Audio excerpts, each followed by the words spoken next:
What's up, folks? Back with another reaction, back with some more soundtrack slash score. And we're going to an anime score, which is to say we're going to listen to a piece from the Death Note anime. Now, if you know the franchise of Death Note, you know that it originally came from a manga, early 2000s. I have since gotten the manga. The first thing I encountered was the anime, and then I saw the early live action movies shortly after that, and then eventually I got the manga through a help of my friend who used to get a lot of manga and knew some people who ran manga shops and was able to get me like the full 12 books. And indeed, the manga is fantastic. Sometimes like films and animated shows can do things that books can't do. They can play music, they show motion, they have like talented voice actors. So in many ways, films and TV shows tend to be like a book fully realized, but I think it's a testament to the quality of the manga that it was like just as compelling as I was going through it, even though I knew, generally speaking, the story, though I should point out, Death Note is a huge franchise now. It's been around, like 20 years. There are like different generations of live action movies. There was a TV show from Japan in 2015, also live action, very good version, by the way.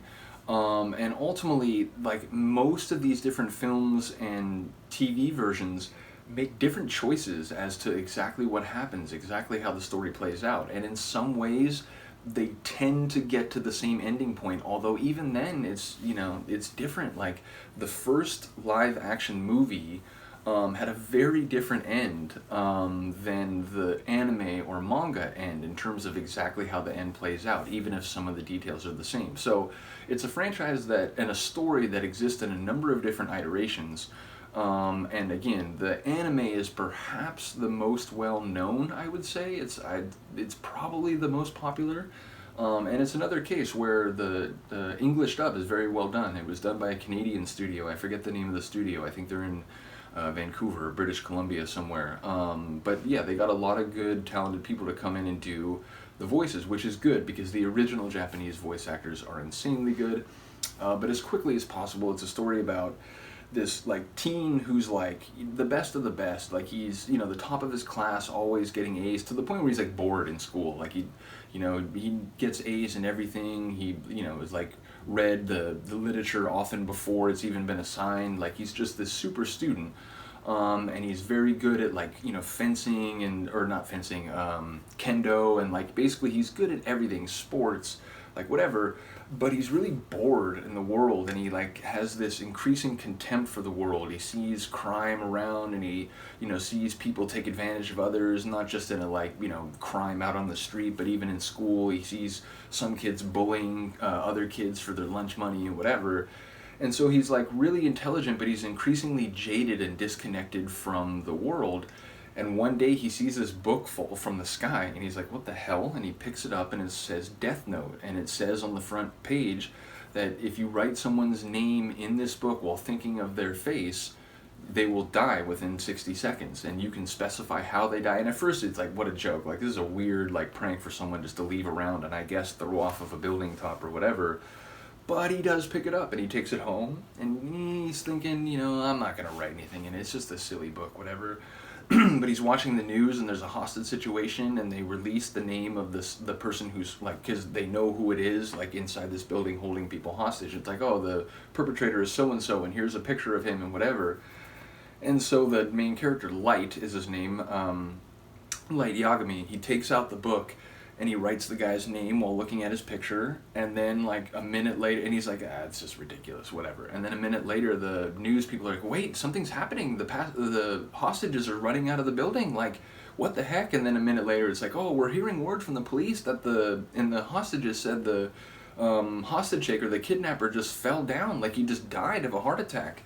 And so he's like, wait, what the hell? And so there's a couple more things that he sees, and he's like, oh, this person's like maybe going to assault that woman over there, and he just said his name, okay. And he writes it down, and sure enough, the guy gets killed. So he quickly realizes it's a real book, or it really does what it says it does.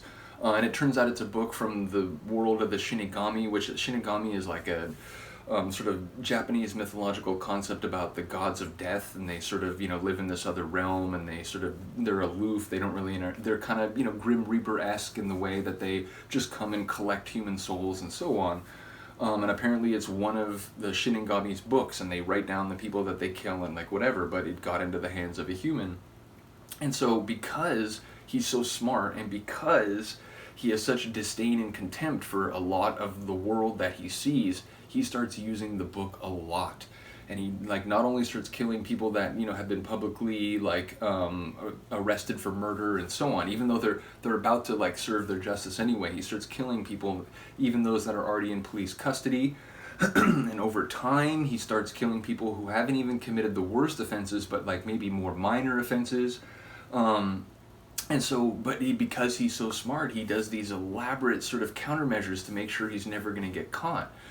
And he starts like terrorizing society essentially, and turning it into what he sees as a utopia. But there's a lot of people out in the world who are scared to like do or say anything because they're worried that Kira, which is sort of like the Japanese transliterated way to say the English word killer, they're worried that Kira will kill them. So over time, this like crazy international investigator is brought in, and it becomes this cat and mouse game between Light and L, which is the name of the investigator, who like you don't know his real name.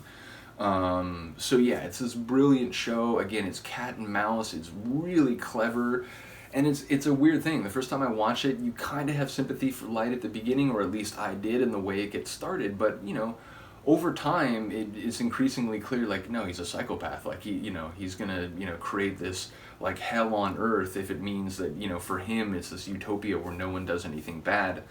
So it's this fascinating, and eventually, the Shinigamis, like, that drop the book gets involved, and, like, it's this crazy story.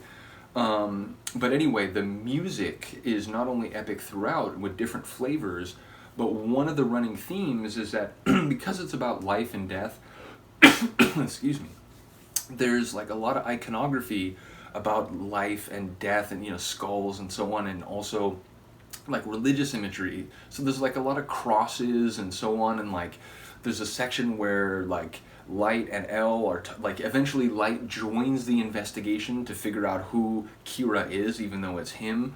And L is so good that eventually he begins to suspect Light, but he can't prove it right away, and there's again this cat and mouse and so on. But again, they eventually talk about like themes about like redemption and so on. So there's a lot of like kind of religious iconography and symbology going on. So the score includes like chant, like choral chant from like the Christian Mass, including a Kyrie, like Kyrie eleison, which basically means like Lord have mercy. So the Kyrie piece is used in a lot of like really epic moments in the show. Oftentimes when something big and dramatic has happened, and including something that like, yeah, you're with Light a lot and you see his machinations, but sometimes you don't get like tipped off in advance, and so something will happen. It's like, oh wait, what? And oftentimes when those kind of moments happen, this piece is playing. So without further ado, this is the Kyrie from the Death Note soundtrack, and the people who composed the soundtrack, just to be clear, are Yoshihisa Hirano and Hideki Teriuchi. So yeah, they this soundtrack was released in 2006, the same year as the the show was released. Oh, okay, so hold on. It says here that 1 through 18 were composed by Hideki Teriuchi, and 19 through 28 were composed by Yoshihisa Hirano, and Kyrie is the number 20. So apparently this is performed or arranged and composed specifically by Yoshihisa Hirano. So here we go from the Death Note soundtrack, Kyrie.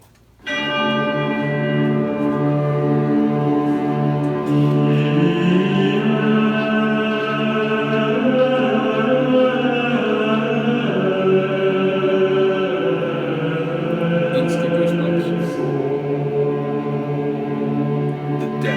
The dirge bell.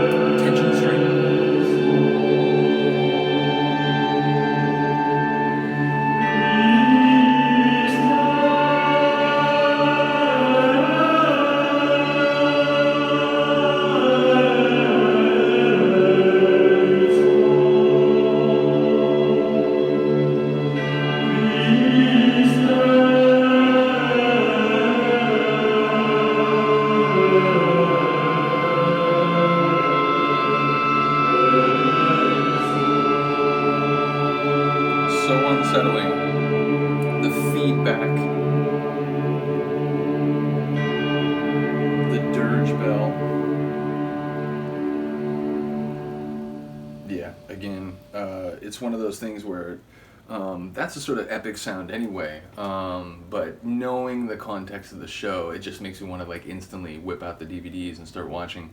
But yeah, let me know if you are familiar with the Death Note franchise. Let me know if you know the anime version and this excellent score, which I always thought it was two guys like working on all the tunes, but apparently like in fact there's a couple soundtrack albums. I just have the first one, and I don't even have the disc anymore, which is why I just played it like ripped onto my computer.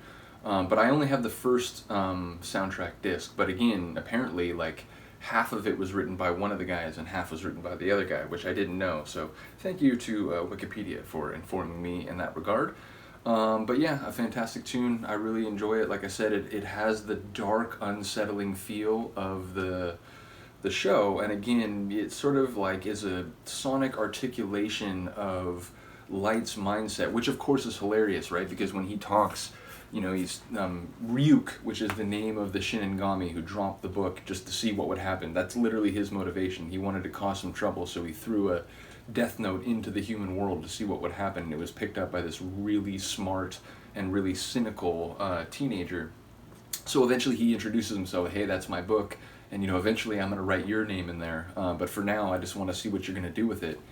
And so Light's telling him like, oh, I'm going to do this and that. He's like, oh, but you know, aren't you going to get caught? He's like, what are you talking about? Like, I'm a prime student. Like, I get awards all the time for, you know, like being a great student and like having a great disciplinary record, and you know, like I'm a star, like musician, you know, I can play the violin, I like whatever. So like no one's ever like, what are you talking about? Oh, and by the way, he's the son of the police chief, so we can like ply his dad for, oh, are you investigating Kira? Interesting. Any new leads, anything?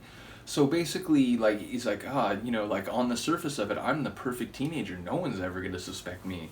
But inside his head, which is funny because in the show there's a lot of like, you get to hear the inner monologue between him and Elle, and as they're both like in the room together, like, oh, like he thinks he's gonna get me with this, no way, like, and then you hear like Elle, it's like, oh, if I could just get him to like say this or that, like whatever. So you get a lot of the mental battle.